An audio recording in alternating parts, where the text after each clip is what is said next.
France Inter. Et on passe à l'histoire du monde. Anthony Bélanger, le groupe de mercenaires russes Wagner fait à nouveau parler de lui. Et on en parle cette fois pour ces hommes, vous savez, recrutés en prison au cours de l'année dernière, qui ont servi en Ukraine et qui, au bout de 6 mois de contrat, retournent dans leur ville d'origine, aux 4 coins de la Russie. Beaucoup d'entre eux ont laissé de très mauvais souvenirs auprès des habitants de ces petites villes et villages qui pensaient en être débarrassés en les sachant emprisonnés. Or, en revenant chez eux, certains reprennent leurs mauvaises habitudes et avec beaucoup d'argent cette fois. Parce qu'avoir échappé à la mort en Ukraine et singulièrement autour de Bakhmout, où la plupart d'entre eux ont été engagés, vous assure tout de même un pécule d'environ 10 000 €. Et on sait combien ils sont ? Selon Wagner, et seulement selon Wagner, au moins 5 000 anciens prisonniers de droit commun qui ont combattus en Ukraine ont ainsi été libérés de leurs obligations militaires. On sait aussi qu'un certain nombre d'entre eux ont posé des problèmes dès leur retour dans leur ville d'origine. Fin mars, une retraitée de 85 ans a été tuée dans la région de Kirov, à 600 km à l'est de Moscou, par un certain Ivan Rosomakhin,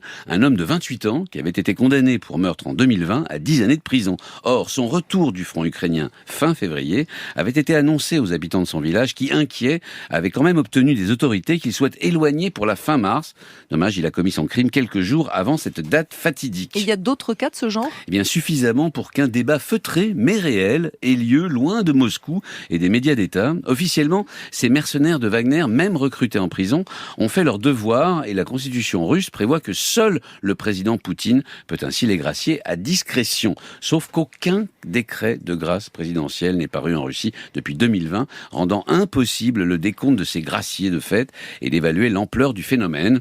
S'ajoute à ce flou le sentiment d'impunité qui semble habiter ces hommes, un sentiment alimenté par le chef de Wagner lui-même, il s'appelle Evgeny Prigojine, qui a publiquement assuré qu'il interviendrait personnellement si ces anciens mercenaires avaient le moindre problème avec la police ou les autorités en rentrant chez eux. Et on sait si Wagner recrute toujours dans les prisons russes ? Il semble que cette pratique se soit arrêtée, peut-être en partie à cause des réticences des Russes que je viens d'évoquer et qui commencent à inquiéter le Kremlin, mais d'abord et avant toute autre raison, faute de volontaires. Les rumeurs sur la dureté des conditions de combat en Ukraine et sur la mortalité très élevée des mercenaires de Wagner sont arrivées jusque dans les prisons russes. Mi-février, une estimation américaine donnait 30 000 hommes de Wagner mis hors de combat, dont 9 000 tués. Or, toujours selon cette estimation, 90% des tués seraient d'anciens prisonniers de droit commun, des chiffres jamais démentis par Wagner et qui ont dû refroidir les prisonniers qui envisageaient de se porter volontaires. Anthony Bélanger avec nous dans le 5-7 du lundi au vendredi pour les histoires du monde.